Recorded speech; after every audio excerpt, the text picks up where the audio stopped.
Congressman, first, we had talked about this when you were sort of making noises, but now that it's official, and when you look at the dynamics of your state, Democrats doing very well in these statewide races, but winning by very, very teensy tiny narrow margins in some cases, like the AG's race. How do you dispel concerns that your entrance into this could do precisely what the worry would be for Democrats and split the vote and end up electing a Republican? Well, look, we've seen it in the numbers, and you just see it if you just walk around Arizona. Kyrsten Sinema is not popular with anybody. The only way for Democrats to keep this race is for a strong Democrat to run and win. Kyrsten running this on her own with maybe a weak Democrat, because no matter what, there'll always be a Democrat running, assures that the Republicans are going to win. She has lost support from everybody, not because she's independent, not because she was a Democrat or anything like that.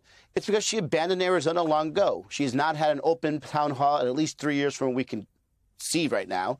She negotiates for pharmaceutical companies against the seniors that are driving down to Mexico to pick up cheaper drug prices than in the United States.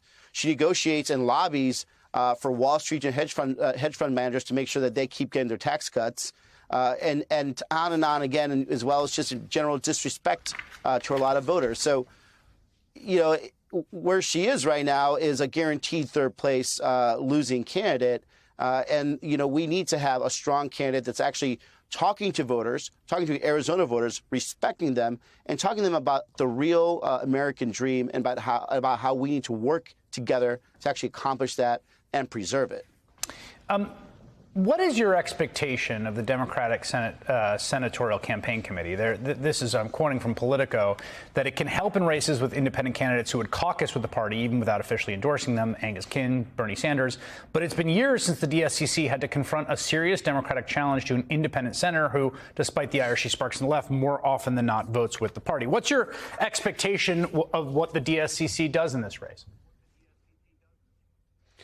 Look, I think the DSCC will hopefully understand, listen to the people of Arizona. They're going to see that we're going to run the strongest campaign that the state has ever seen. We're going to be turning out voters from all walks of life that have been ignored by politicians from both sides of the aisle. And when they see that, I think they're going to see that this is the campaign to be helping out. There's a long time between now and the election. They have a lot of time to see that, and I hope they will take the time to actually observe and figure out, what is the winning campaign. And when they do that, they're going to realize that it's the Gallego for Arizona campaign. How long have you known Senator Sinema? About since 2006, so close to 17 years, I guess. What is your understanding of her political trajectory? I've known her political trajectory since almost day one. We served in the State House together, then in Congress, and then in the Senate.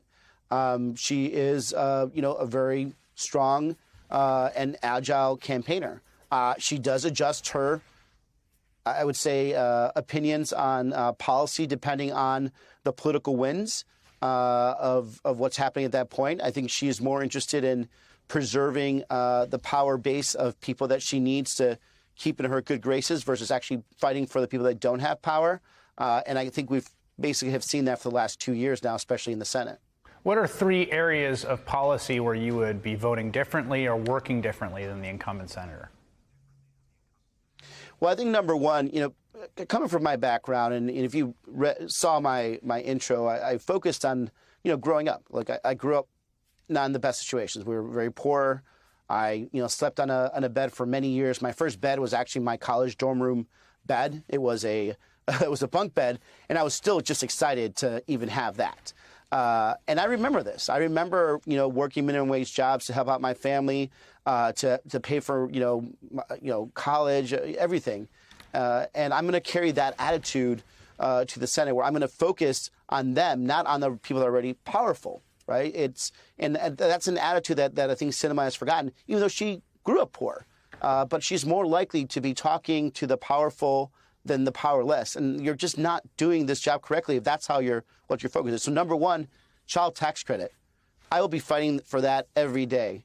Growing up, hearing my mom stressed out, trying to figure out how to raise 4 kids on her own while holding down a job and trying to be a good mother. She could have use that child tax credit to help her out just a little more instead of having this stress that was killing her for as long as she did. Let's go back and fight for people like my mother.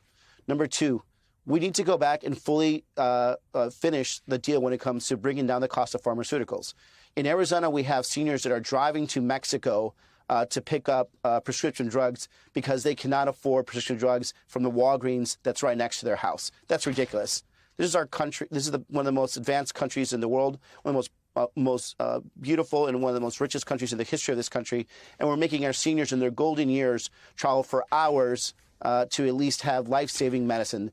It should not be happening in our country. And lastly, this is Arizona. We cannot ignore two more things: climate change when it comes to drought and immigration reform.